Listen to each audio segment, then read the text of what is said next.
Good afternoon and welcome. My name is Tom Gilbert. I'm the campaign director for Rethink Energy New Jersey and the New Jersey Conservation Foundation.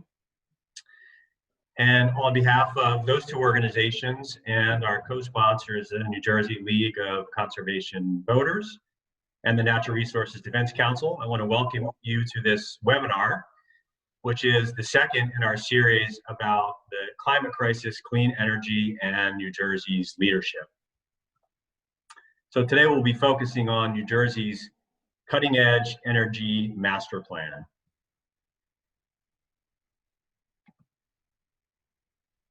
So first, I want to introduce our presenters. We have an amazing group of experts today who are real movers and shakers on climate and clean energy policy in New Jersey. And that includes Barb Blumenthal, who's research director with the New Jersey Conservation Foundation, Eric Miller, who's the director of New Jersey Energy Policy, Climate and Clean Energy for the Natural Resources Defense Council, and Ed Potosnik, executive director of the New Jersey League of Conservation Voters. All of these organizations work really closely together on these issues, along with many other partner organizations in the state, some of whom are joining us today. Next slide, Henry. So we know from polling that Americans are increasingly concerned about the climate crisis and they support action to address it.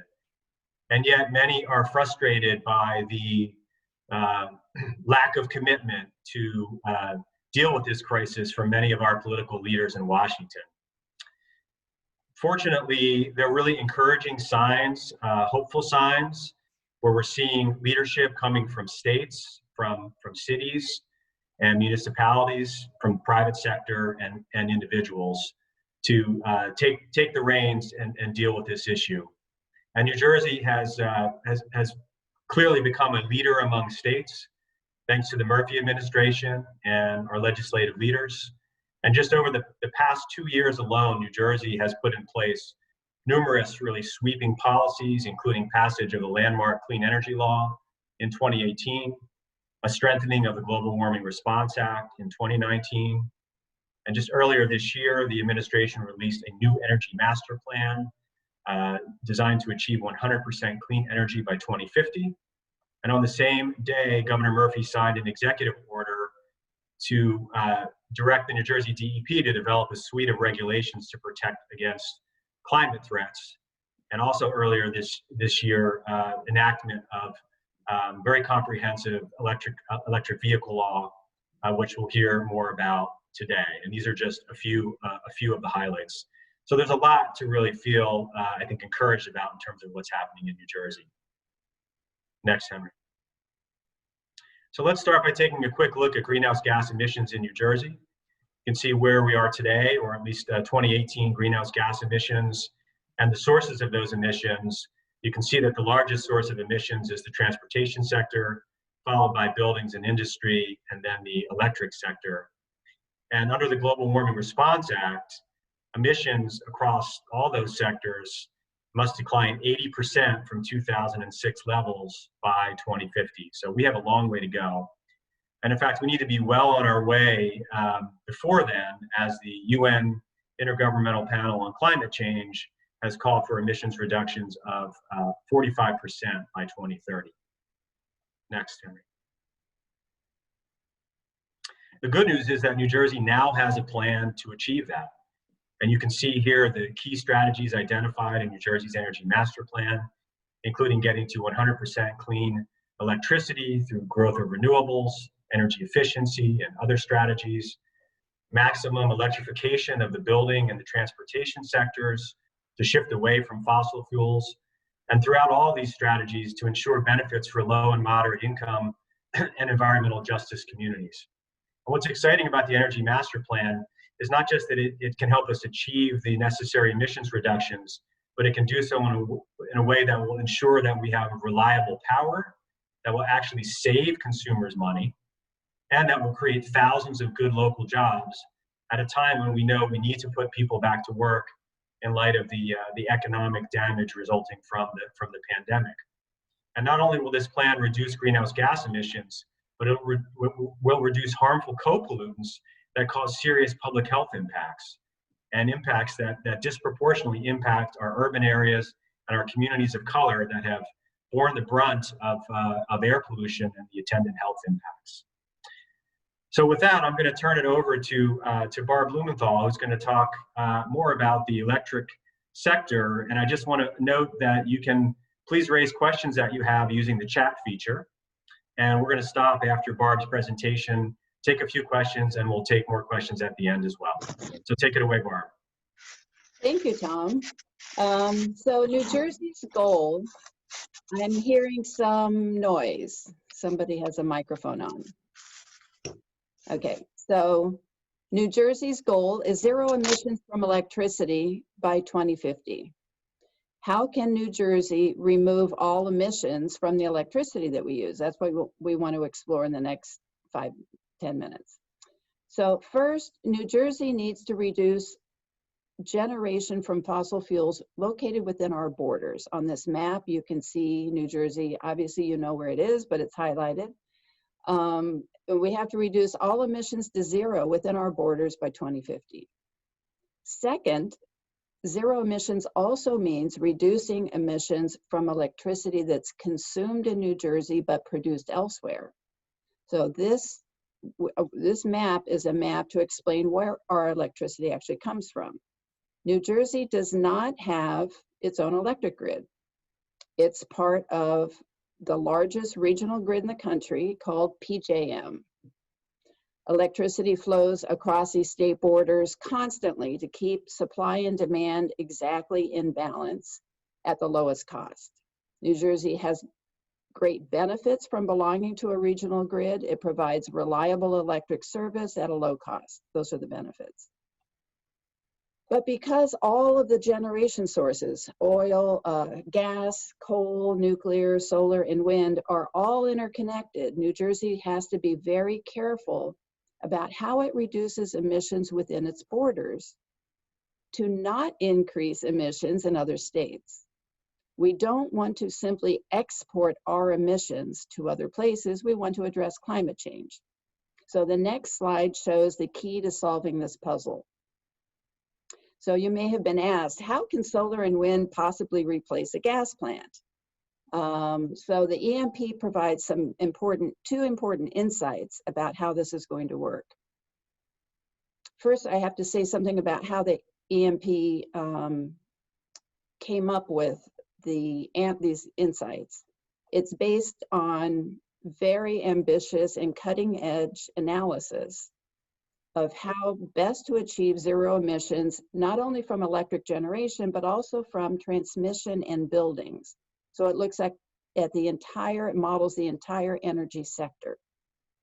And it ensures that there's sufficient resources on the electric side to meet demand with plenty of reserves, which you always have to have for emergencies, every single hour over the next 30 years. So they modeled what would happen to the electric grid. And the model ensures that the lights stay on while emissions go to zero.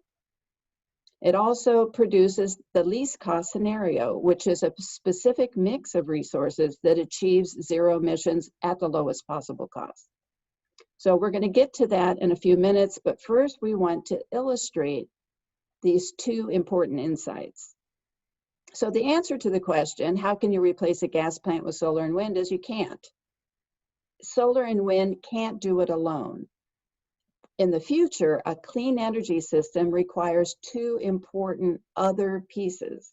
One is short-term flexible resources such as storage and flexible load, and longer-term resources that we call clean firm resources. So the second resource, clean firm, is needed for periods when there are seasonal lulls, not enough solar and wind for many, many days at a time. So the short-term resources don't help. We need something that we can turn on and turn off, that's dispatchable, that's available year-round, and it's economic to run for stretches that could be several weeks at a time. So that's what we mean by clean, firm resources. And the combination of those three types of resources can replace all the fossil fuel assets that exist and do it in a reliable, cost-effective way.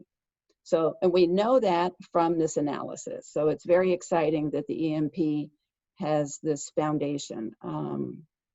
But to illustrate, I want to give some examples to illustrate exactly how these resources would be used. And we have to turn to California because they have a high level of solar and wind today, and New Jersey doesn't. So I'm going to turn to two examples from California. These are recent days. On the left is April 19th, 2020. On the right is March 16th. These scales actually line up. These are on the same scale. So let me just orient you a little bit to what this is saying. The horizontal axis is hours of the day, time of the day. So on the far left, we have 1 in the morning, 2 in the morning, 3 in the morning. If you look at the left-hand chart, you see that there's a large light blue area, that's wind. So there's a lot of wind on this day. And somewhere around 7, 8 in the morning, it starts to decline. At the same time, the sun comes up. So you can see the effect of solar production increasing at 7 in the morning, staying high throughout the day, and then declining starting around 6 o'clock at night. And wind production picks up again. So that's what that picture is telling us. This is a high renewable day with a lot of wind and a lot of solar. And if we compare it to what happened on March 16th, only a month sooner, there was very little wind, the light blue area, and the orange area, the solar, was also not nearly as large as it was on April 19th. Actually, the total energy on the total amount of renewables produced on March 16th was about half of what was produced on April 19th. So what this tells us, we can't control the weather. We have to design an electric system that will work regardless of the weather. There's one other variable that's fundamental to this. It isn't just how much can be supplied from renewables, which will vary by day and by season, by hour.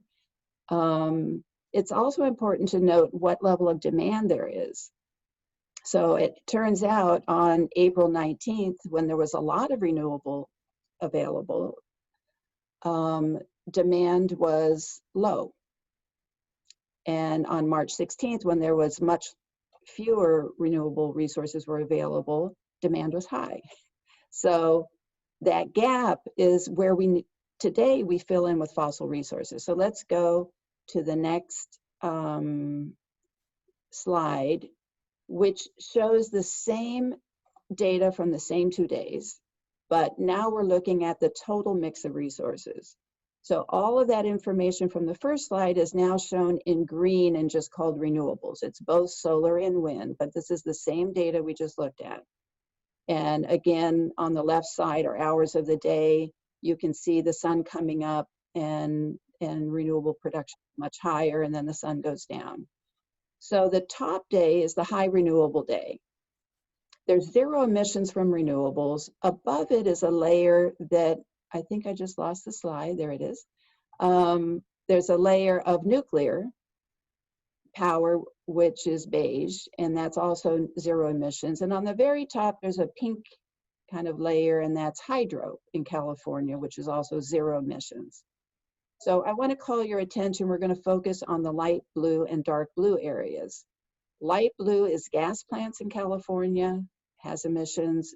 Dark blue are imports from other Western states. That's a mix of resources, but there's emissions. So the emissions problem we can see in the blue areas. Now there's something that I didn't explain before. If we look at the top day, April 19th, with relatively low demand and high renewables, throughout the middle of the day, there's no imports and there's almost no gas. So this is they've reached almost 0 emissions throughout most of that day. And overall, this is a low emissions day. The question is, how would you get to 100% clean electricity on a day like this?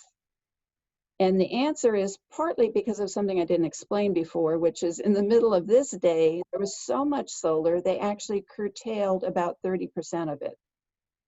So 30% more solar was available and couldn't be used. So the answer is those short-term flexible resources that we talked about a minute ago that would help to store renewables when there's too much and use them in the peak hours in the evening, or shift load the other way. Instead of using appliances and discretionary resources later in the day when renewable production is low, you shift them to the middle of the day. So those two pieces will solve the issue on a day like this, where there's high renewables. If we have sufficient storage and flexibility in the system, you'll be able to get to zero emissions at some point in the future. Those solutions don't really work for a day like March 16th. If that day it occurs over a longer period. So it isn't just one day that looks like March 16th. What if you had 2 weeks of weather that look like this? Simply building more renewables doesn't get you enough output. So there's a lot of fossil fuels being used in this day, and we have to find something different to replace it with. And that's the clean, firm resources that we talked about will play an important role during these, what we call seasonal lulls, when the batteries will be depleted, flexible load isn't going to help, not enough sun, not enough wind, and we need something we can turn on and off. So that's why clean, firm resources are absolutely critical to getting to 100% clean electricity. Now we're going to turn back to New Jersey. And I have a question for you. What do you think will happen to New Jersey demand for electricity between 2020 and 2050? Will demand decline? Will it stay the same? Will it increase a little bit? Or will it more than double? So go ahead and answer the question that just popped up and submit your answer.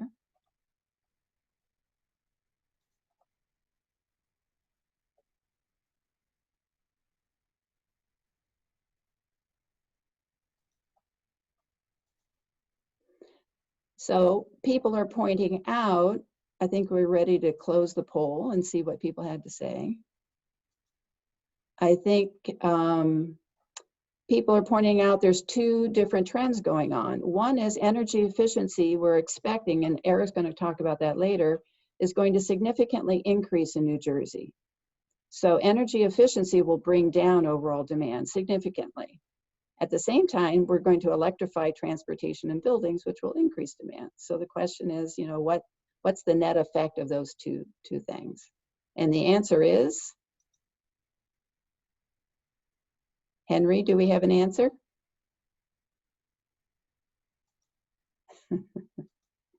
The answer is D. Demand will more than double, and 58% of respondents chose D correctly. Oh, 58. Okay, thank you. Okay, that's what I didn't see. Okay, so most people, yes, it will more than double. And those people may have actually read the Energy Master Plan, so they know that. So that would be the impact of high electrification together with significant energy efficiencies. We still end up with more than twice as much electricity needed.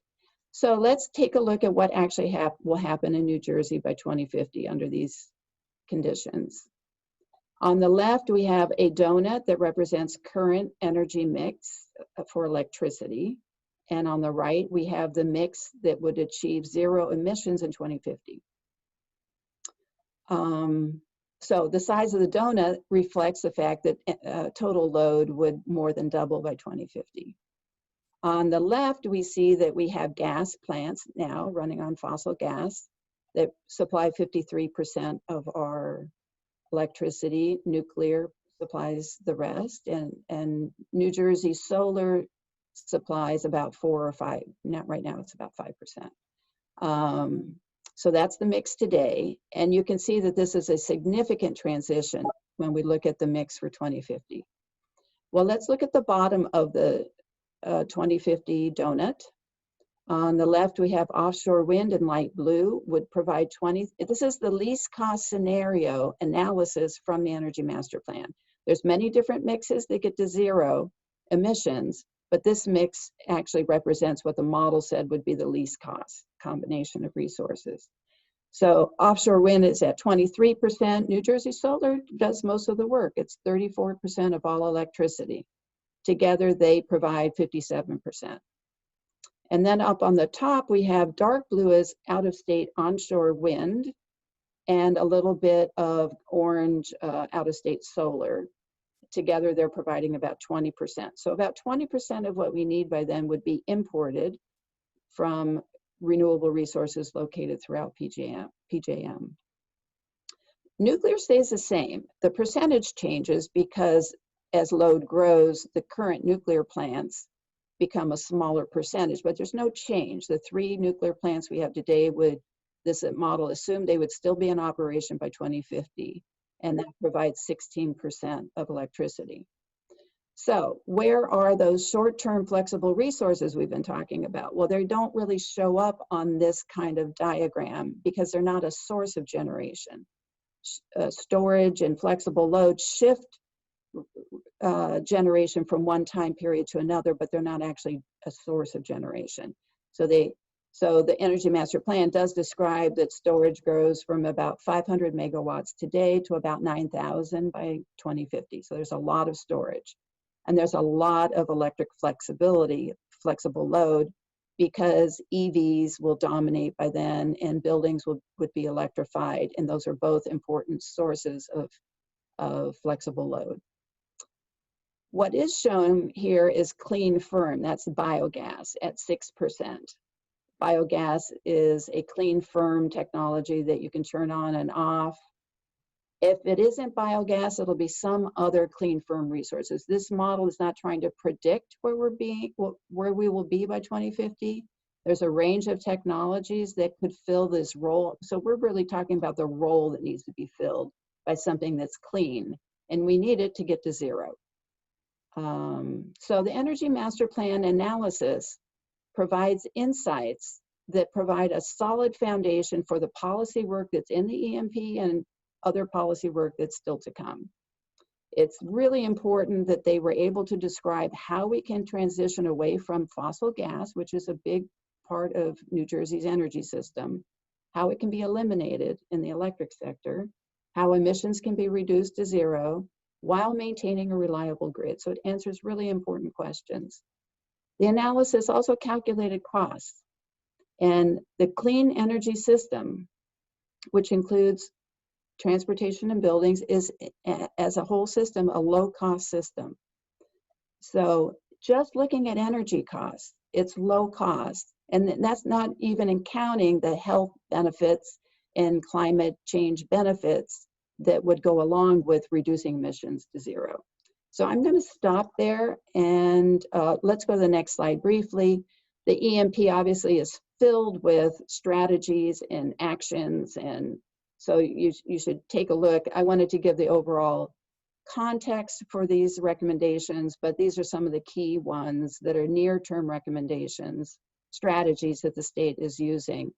Obviously, growing offshore wind to 7,500 megawatts, growing solar and reducing the cost of the current solar in New Jersey are important. And then finding ways to reduce the emissions from in-state generation without just exporting our emissions to other states. So let's stop there and see if there are any questions. Great, thanks, Barb. So there are quite a few questions, as you might imagine. Let's try to take a couple of these now and come back to more later. So on the issue of cost, which you touched on, one of the participants asked if we could elaborate a little bit on that and explain how will this plan reduce costs? So obviously there's a lot of details behind that, and we've done other presentations and we can share other materials where we've tried to write up descriptions of why that is, why we have a low cost system. The short answer is if you look at the energy system, how much this, all resources within the state, how much do we spend on energy? We can think about it as a percentage of our gross state spending, or the total state spending. And right now we spend about 4% on energy. And that's a historic low. Traditionally, we've spent between 5 and 9%, New Jersey has over the last 50 years, on energy. Right now, we're at a low point. It's only 4% of total expenditures. And this clean energy system that we just showed, this energy mix, would be less than 3% by 2050. So the money that we're spending on energy will continue to go down as a percentage of spending. And that's without even include, it more than pays for itself if you include health benefits and climate benefits. But even just looking at energy system costs are going to go down as a percentage of expenditures. And then after 2050, they go down even further.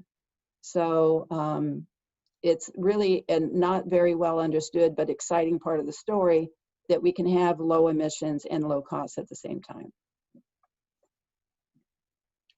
So Barb, there's a couple questions here about fossil fuel infrastructure. So what does the Energy Master Plan have to say about the role of gas, and why is it that in some cases we're seeing gas plants and other fossil fuel infrastructure potentially, moving ahead despite this plan to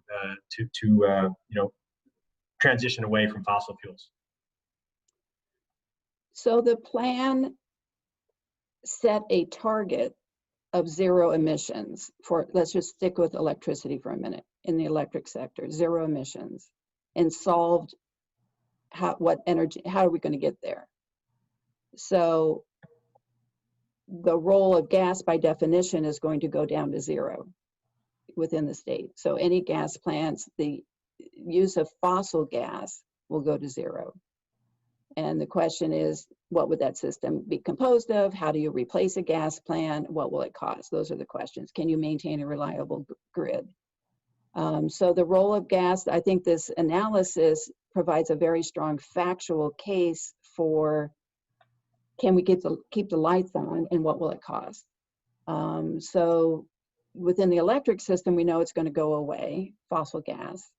And the building side, Eric's going to talk later about buildings, and we're going to see that there's a similar dramatic reduction in the use of gas to heat buildings by 2050. So I'll let Eric take the rest of that, but overall, natural gas, which plays an important role today, is going to carefully be managed to be reduced over time. And actually, the reduction happens through market forces. As you deploy this mix that we just described, the solar and wind, short-term flexibility, and clean firm resource, as you deploy that mix, the market reduces any demand for these fossil resources. So I don't know if that answers the question.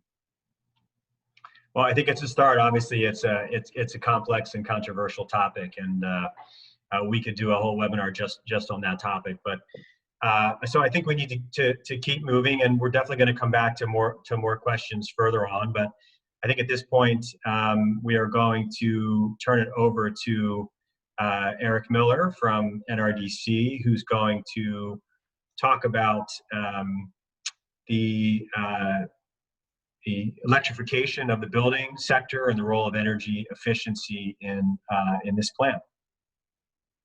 Great, thanks, Tom. And again, my name is Eric Miller. Despite what my name tag on the webinar says, I had to borrow a computer today.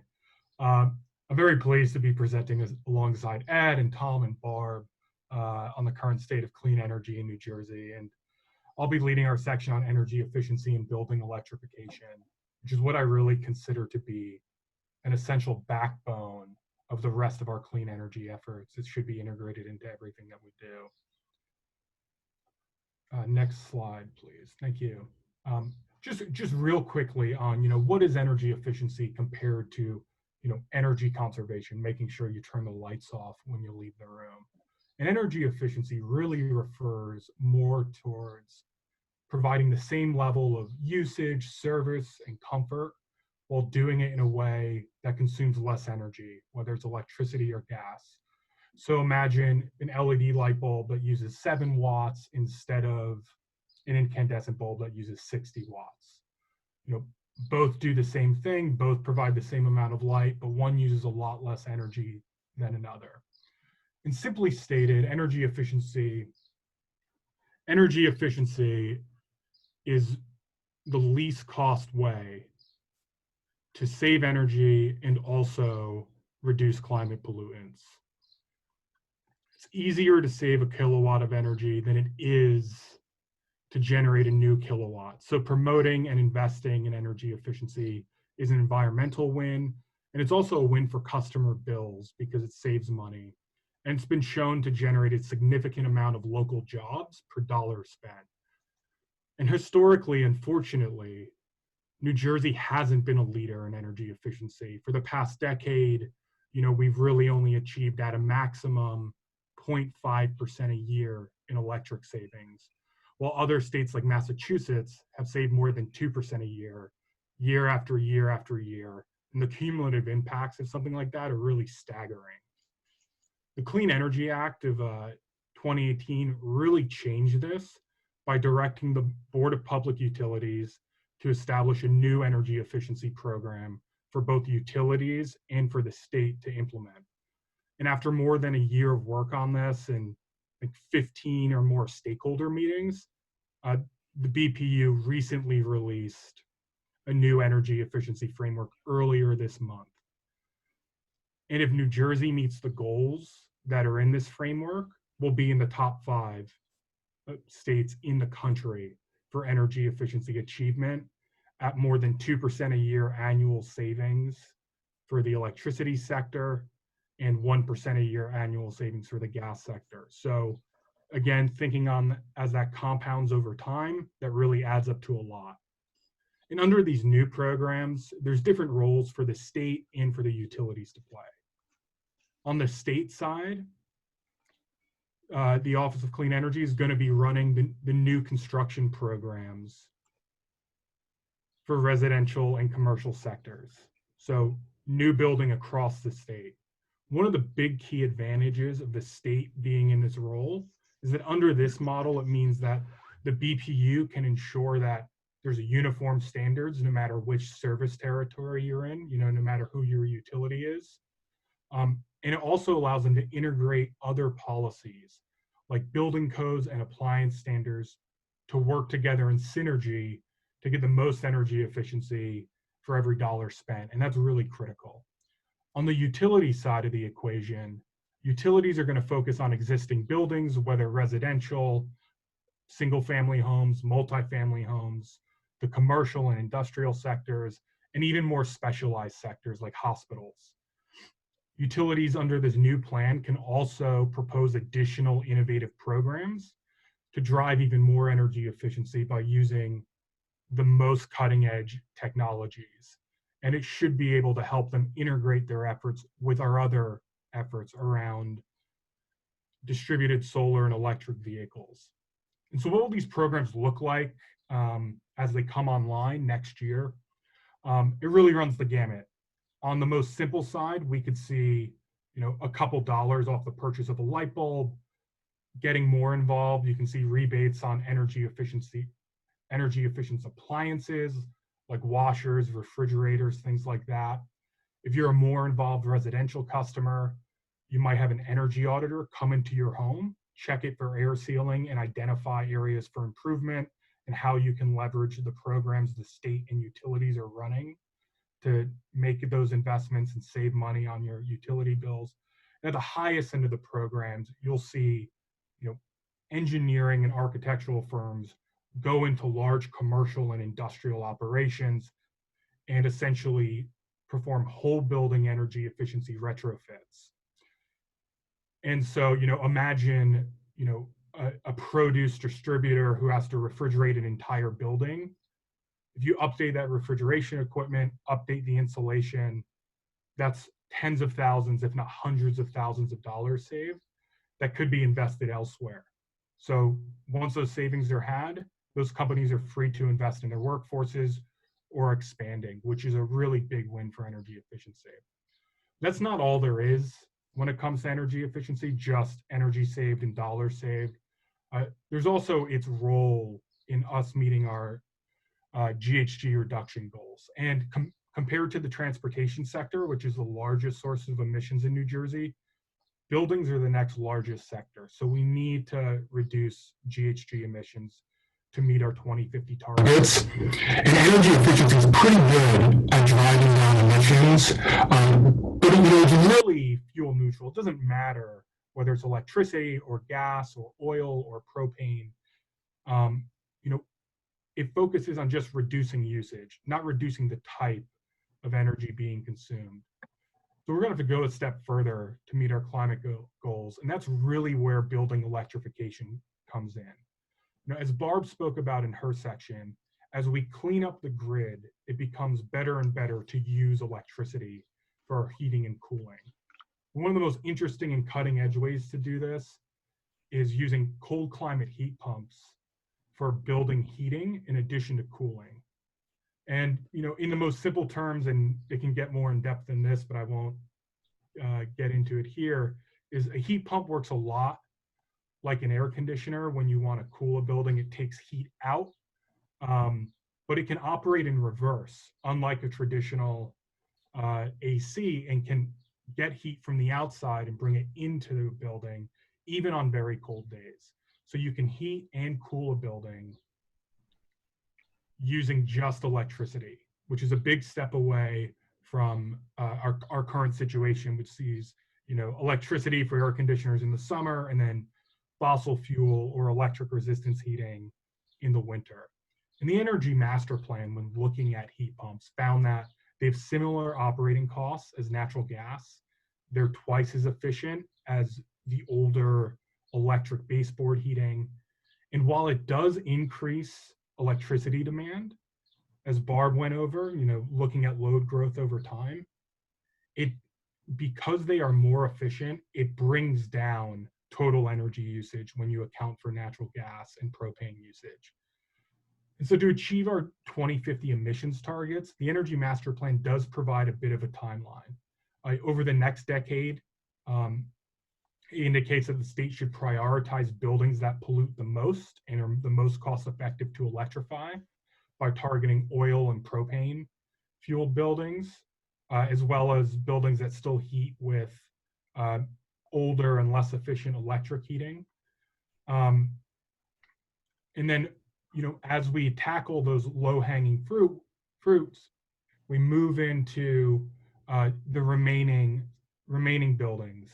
So, if we do a good job in 2030 and beyond, it shows that we can achieve our climate goals by electrifying about 90% of the buildings in New Jersey. And how we get there is a really big question. And the biggest thing the state needs to do in the near term is create a robust marketplace so that consumers know about the technology, how it works, and so that they can ask for them from trained installers, architects, builders, and retailers to get the right types of technologies at competitive prices. And at the end of the day, what we really want to see is when a homeowner or a business is getting a quote on how to upgrade their HVAC system, or a builder is building a new either commercial or residential development, that the first choice is a heat pump, because there is the expertise in state to do so. And we don't necessarily need to reinvent the wheel here to do this. The transition's already underway in other Northeast states. Maine has an aggressive heat pump target of 100,000 units by 2025. Massachusetts has explicit goals for fuel switching. And building off what other states have learned, New Jersey's pretty well positioned to become a leader in this space as we pursue these policies and programs to actually have the rubber meet the road on the Energy Master Plan. And the energy efficiency programs, coupled with building electrification, building codes, and appliance standards, is really a great way to do that in the near term and also in the long term to meet our climate targets and also save New Jersey residents and businesses money on their energy bills. And I'll stop there for now. Great, Eric. Let me just ask, a couple of questions I think that make sense to pose here. So one, and this is something we hear out there, is there a plan for New Jersey to take gas furnaces out of households? A related question, will there be a push for geothermal heat pumps? So on the first question, absolutely not. I think the process here isn't to ban a type of technology that exists right now. Obviously, there's cost considerations that go into why residents choose to have the technologies they have. That if it comes with your house, you might just keep it for a while. The real change is making sure we level the playing field between heat pumps and traditional furnaces, and making sure that we have the industry in place to provide those options when customers want them through financial incentives and through the marketplace. On the geothermal side, that is absolutely a great technology. It is the type of technology for, especially for larger buildings, to provide a lot of capacity in heating and cooling, and having the types of programs in place where, whether it's the state or utilities and their associated contractors have the ability to offer those kinds of technologies and financial incentives, will go a long way towards getting us to our climate targets. Great. So don't believe the naysayers who are out there saying that the government's going to come take away your gas furnace or your gas stove, right? Absolutely. Okay, so now, thanks, Eric. We're going to shift over to Ed Potosnik, and he's going to talk about the electrification of the transportation sector, and then also kick off a discussion of what are the different steps that are needed at the state level, the local level, and by individuals to help to bring this plan to life. Well, great. Thank you, Tom, Eric, Barb. It's really great to be here. Hi, everyone. I'm Ed Potosnik. I'm Executive Director of New Jersey League of Conservation Voters, and I'm excited to be here with great partners, and really happy so many of us could join together today to talk about this important topic and learn a little bit more, and also ask some really good questions. And I know there are a lot of questions in the chat box, which after I finish up, we're going to get to as well. So don't worry about that. We might not get to all of them, but there are some really good ones there. We'll try to cover as much as we can. In case you don't know, New Jersey LCV, the organization that I'm in charge of, represents Democratic, Republican, and Independent voters who are environmentally responsible and help to elect environmentally responsible candidates to local office and advocate for strong environmental policies. And importantly, once they're in office, make sure we hold them accountable to safeguard our health and our communities and the beauty of our state and the strength of our economy. So it's no doubt that New Jersey has some really great and strong, laudable goals to decarbonize our economy. We've heard about some of those in both the production and energy efficiency areas. I always like to say the cheapest energy is energy you don't use, and that's the energy you save with energy efficiency, like things like insulation and the great stuff that Eric was talking about. But the goals that are set forth in a lot of the plans in New Jersey come from things like the Global Warming Response Act, the Clean Energy Act, and other administrative and legislative actions that create the framework of policies to help us actually achieve these emissions reductions. But one thing that remains true, we can't meet the goals of decarbonizing our goals of cleaning up our air without decarbonizing our transportation sector, because the transportation sector accounts for 45% of New Jersey's net greenhouse gas emissions. It's the biggest chunk of our emissions in the state of New Jersey. And as we saw with COVID-19, the stay-at-home isolation efforts yielded air pollution results that were taking a nosedive. And I think a lot of us saw the charts that came around in the air. Emissions were significantly down. And this gives us a look into our future, where our transportation in New Jersey is electric. And I have to say, we're lucky in New Jersey that we're already doing something to ensure that we have an electrified transportation future. The recent Energy Master Plan identified strategies to help reduce emissions to meet our goals.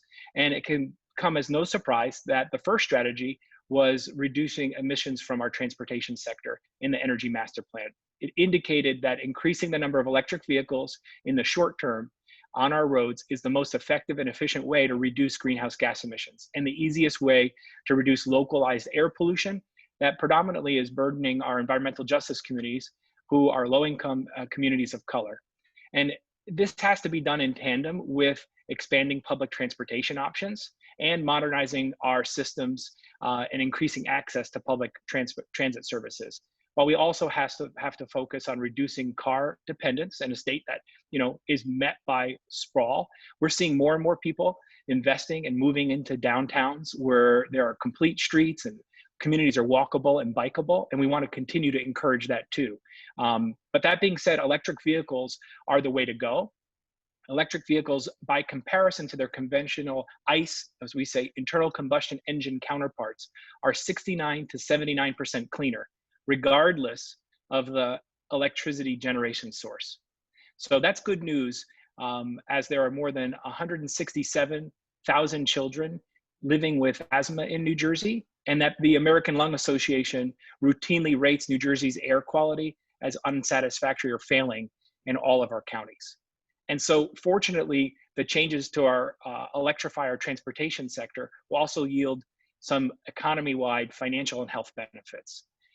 To meet the emissions goals and to reduce emissions swiftly from the transportation sector, in the EMP and the Integrated Energy Master Plan, New Jersey must ensure that by 2035, new light-duty vehicle purchases are entirely electric, and that by 2050, 100% of our state's light-duty fleet, that's the cars that we drive, and most of our medium and heavy-duty vehicles are electrified. So where do we go from here? What's been happening? The EMP calls out near-term strategies to guide our transition, but these strategies are not going to help us or happen on their own. Luckily, we have been working with partners, and these efforts and the leadership of the legislature, along with the governor, put us a step closer to achieving these goals and implementing these strategies. More specifically, the electric vehicle law, which was bipartisan and the most ambitious electric vehicle legislation in America, it was bill number S2252, was signed into law in January. And a key component that is going to drive the change that we need in our state. Specifically, the bill addresses a number of issues and puts key pieces in place. First, the bill addresses what many consumers say is a major impediment to buying an EV. That's called range anxiety. The bill helps establish a framework for a nation-leading fast charging network in the transportation hotspots throughout the state. Therefore, you can travel from North to South Jersey, Trenton to the shore, Atlantic City to Lake Apacon, without worrying that you'll run out of charge. And expanding that charging infrastructure will also create good local jobs that can't be outsourced and drive private investment in our state. In addition, the bill created a rebate program, and we're going to post a link to this if you haven't seen it. If you're in the market, no one's mandating that you get rid of your internal combustion car. These are incentive programs that you have a choice, but this helps make them more competitive, and you can receive up to a $5,000 per vehicle rebate. And it's capped so that it's not for the wealthiest New Jerseyans with the really fancy electric cars. The MSRP limit is for vehicles less than $55,000. And it helps us to address the small upfront increase in the cost of some EVs. Also, I should mention, EVs, there's no sales tax on them. So that's a major savings if you're buying it. And in addition, you save about $1,000 a year on what you would be paying for gasoline versus electric, because it's so much more efficient. So we have a goal in New Jersey of getting 333,000 EVs on the road by 2025. So this bill is going to help us to do that. And it also, included in the bill, puts New Jersey Transit on a path to electrify the entire bus fleet by 2040, with ensuring that new bus purchases after 2032 are 100% electric. And that's going to be a boon for our environmental justice communities that are plagued with poor air quality because of particulate matter from diesel exhaust. And it'll be very helpful across the state as well. In addition, it sets a framework for ensuring that our entire state's light-duty vehicles are electrified. And the buck doesn't stop there. We need to leverage other opportunities to catalyze the full-scale change that we want to see. And excitingly, New Jersey has re-entered the Regional Greenhouse Gas Initiative, and the revenue as it begins to come in will go directly to fund a number of programs that seek to reduce localized pollution through expanded electric vehicle availability and reduce the vehicle's miles traveled. That's how much people are driving on the road. Lastly, and this will be something to keep your eye on, the Transportation Climate Initiative offers another way for a regional framework like the Regional Greenhouse Gas Initiative to raise revenue that'll further drive our transition to clean, modernized, electrified transportation by putting a price on polluters and investing in the efforts to expand our public transit access.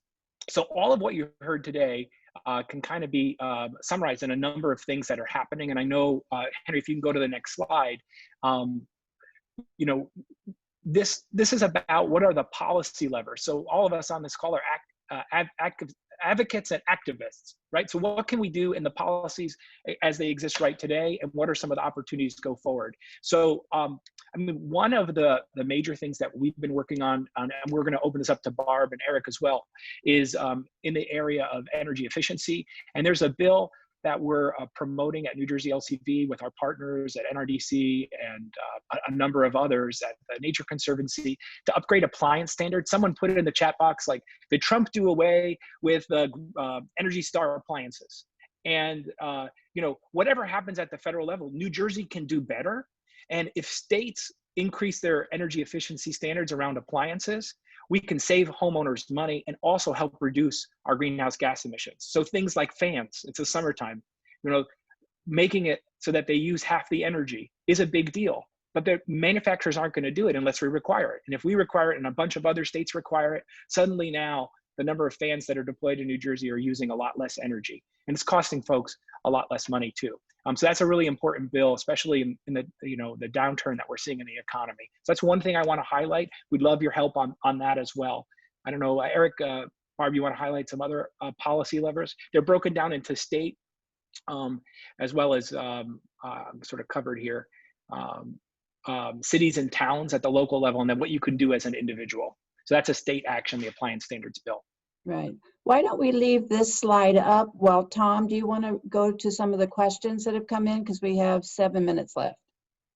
Sure. And let me ask a question that came up earlier that I think fits really well here, because it's actually not a category on this slide, but a couple people have asked, sort of, you know, what's the role of the utilities, and how can the utilities be allies in helping to achieve some of these goals?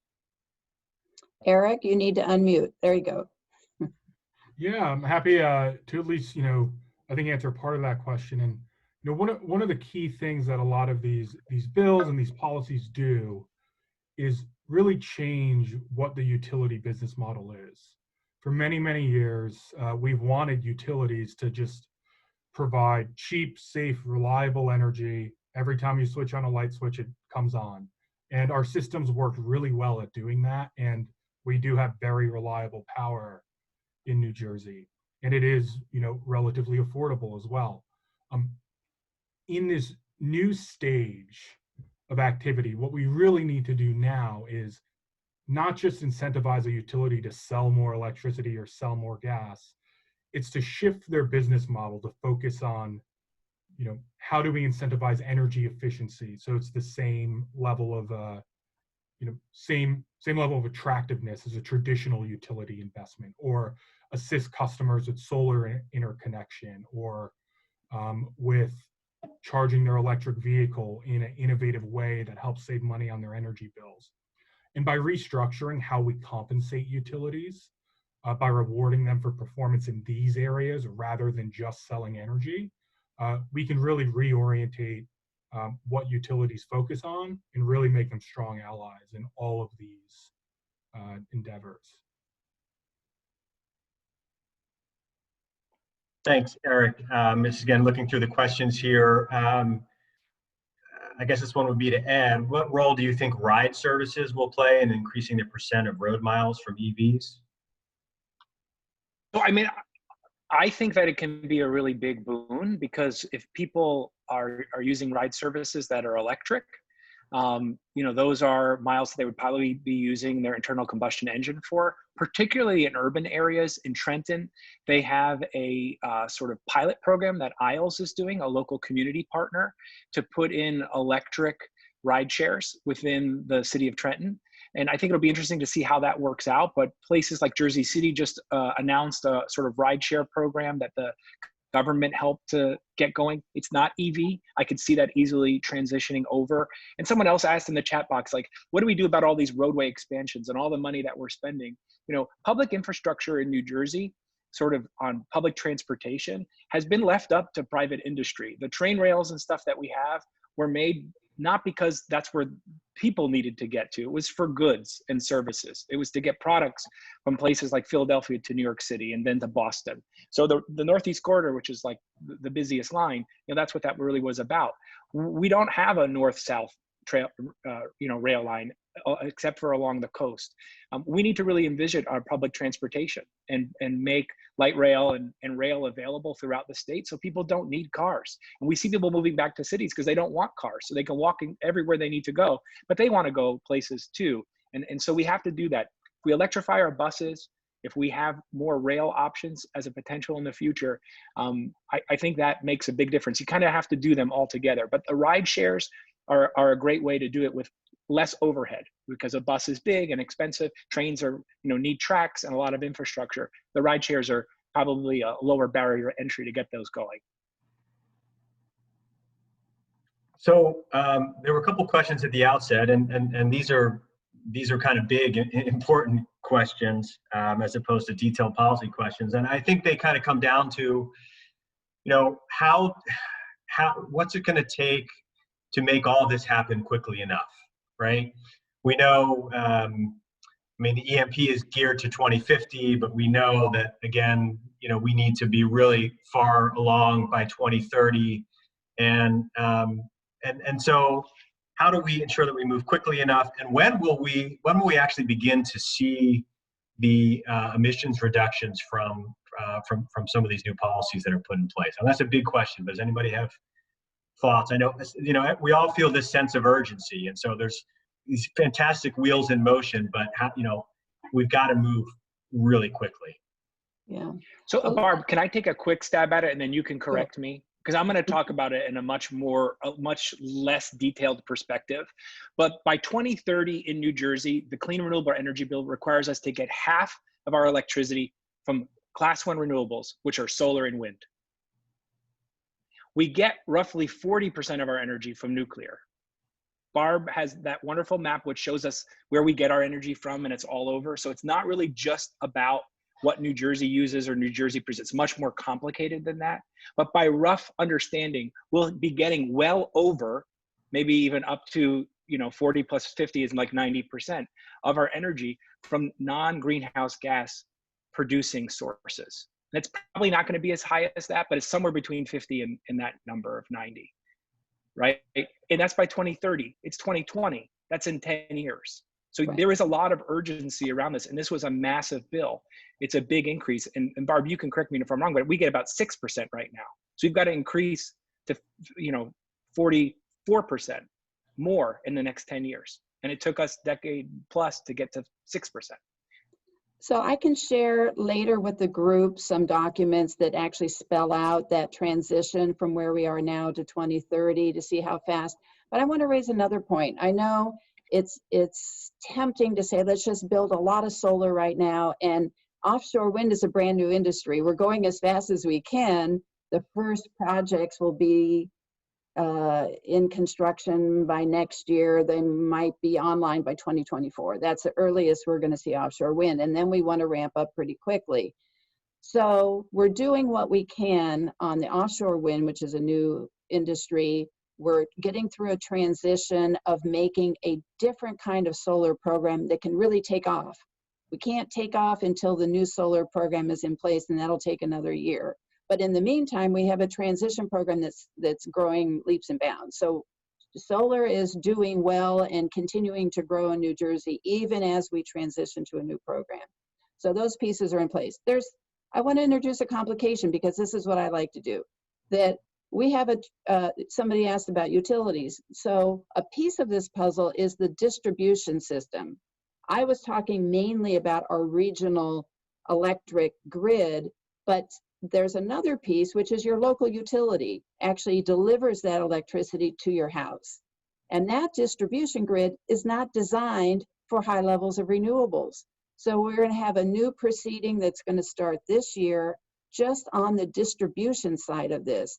We have 3 or 4 years to figure it out before the offshore wind and solar are so large that we have a big problem. So we're in a hurry, but sometimes we have to put the building blocks in place so that we can in fact integrate flexibility, EVs, solar, distributed solar, and offshore wind so that it will actually work in our distribution system, because today's system won't accommodate any of that. It won't accommodate large amount of that.